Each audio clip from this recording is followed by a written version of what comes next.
Well, hello everyone, and welcome again to another edition of the ETB Women's Soccer Show here. We're here with head coach Paul Grant at the end of the regular season, but fortunately for the Tigers, their season is not over. They have advanced to the American Southwest Conference Postseason Championship Tournament, which is set to begin on Friday out in Abilene. And Coach, first of all, congratulations on making it back to the postseason. I know this is an annual goal for your program, and you guys were a little bit disappointed at the end of last year about not making it back-to-back, but you took care of business in the off-season and season, and you're right back here with a shot to go after the conference championship. So congratulations, and just talk a little bit about the feeling right now for you and your team.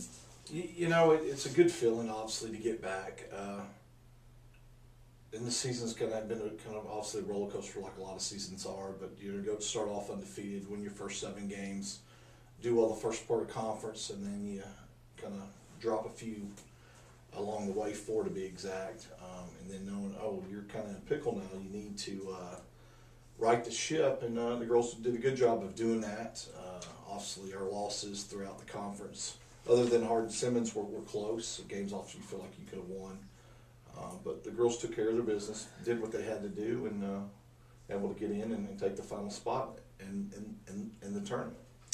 Yeah, you did mention the kind of up and down nature of the season. We'll talk about that a little bit more in just a minute, but just to kind of give everyone an overview of what the tournament is like. Of course, defending national champ Hardin-Simmons, the perennial conference favorite, and they've earned that right. But Hardin-Simmons will be hosting the tournament again. They are the number 1 seed. The number 2 seed is University of Texas at Dallas. Those 2 teams will get a bye until Saturday. The 2 games on Friday, the first game of the day will be at 11 a.m. between the 4 seed Howard Payne and the 5 seed Texas Tyler. And then, of course, you guys will be playing Concordia at 2 o'clock on Friday. That'll be the final game of the first day of the tournament. And you're on the side of the bracket that the winner of that game will play UTD on Saturday. So those are the 6 teams that are in the tournament. Again, all the games will be played at the HSU Soccer Complex in Abilene. And the championship game is scheduled to be on Sunday afternoon at 1 o'clock there at Hardin-Simmons. Let's talk a little bit more, Coach, about your team's season to get to this point. You mentioned the hot start. You got off to a 7-0-1 start through your first 8 games, the best start in the history of the program, actually. Did not well. You went through the entire month of September without suffering a loss, which was a mighty big deal.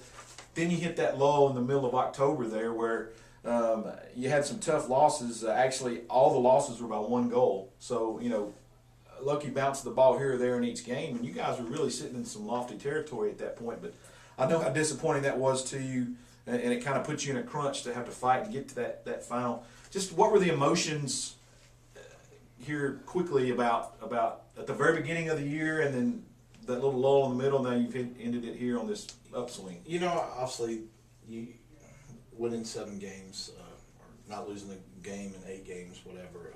Very pumped, very excited. Hit the lull, and it's kind of 1-0 losses, 2-1 losses. You feel like you were there. The UT Tyler game, the UTD game, you were there. It could have gone either way. Again, not getting a bounce. But you know what, the girls, man, they stuck through it, and credit to them. As a coach, you can only do so much, and they took it upon their shoulders. We definitely had some leadership, I think is what was the biggest thing, and I think ultimately playing for our seniors had a lot to do with that, wanting them to go out on top. So I think it had a lot to do with it. Nothing really changed as far as how we were doing our training sessions, and the attitude was good because those games were close, and there were games that they felt like they should have won or tied or gotten a point out of. Well, look, just looking here, of course, you had 11 wins on the year, which is the most in the program since 2006, which also had 11 wins. But 9 of your wins were by shutout. So, that indicates that you guys were pretty much on the level defensively from start to finish this season. Yeah, and we had to tweak some things. I think all year long, until after the Centenary game, we decided on a keeper, and either one of those, Keno or Mason, can come in and do the job for us. Defensively, with some injuries, and actually not only injuries, but some readjustments that we made at literally the start of the UT Tyler game, and we stuck with that since then. So yeah, defensively, even though it hasn't been said, and the staff and I aren't big about moving people in the back anyway. We had to more so than we've ever had this year, but they've worked through it, and obviously it looks like taking care of business. We will talk more about the actual statistics and that kind of thing when we do a wrap-up show at some point in the future. Hopefully not too soon. But going back to the tournament now, your first opponent, Concordia, has done a pretty good job over the years of getting their program to a point where they are a postseason in the postseason now. Your previous meeting this year was a very tight game down at their place. You lost 1-0. So this should be a very even matchup, at least in terms of on paper and based on the results that you've had against them down there this year. Yeah, I mean, good program. The new coach has been there 2 or 3 years, come in, really turned it around and done great. Very successful year for Concordia. But yeah, we lose 1-0 at their place. It would be nice to play them again. Obviously, feel like a game you could have at least gotten a point out of, but it'll take more than a point this time. You'll have to have a winner. But I think the girls are excited to play them again. Very excited to play them again. So I definitely look forward to playing Concordia, and then most likely, hopefully, getting a chance to play UTD again on Saturday.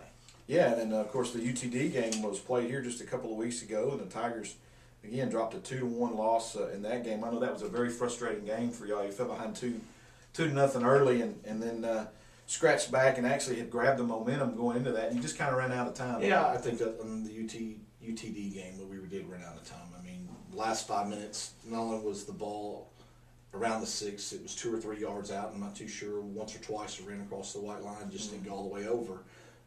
But yeah, both those games, so Concordia, UTD, obviously definitely excited about getting a chance to play those two teams again. Well, again, they will get that chance, and that'll start this Friday at 2 o'clock out in Abilene at Hardin-Simmons.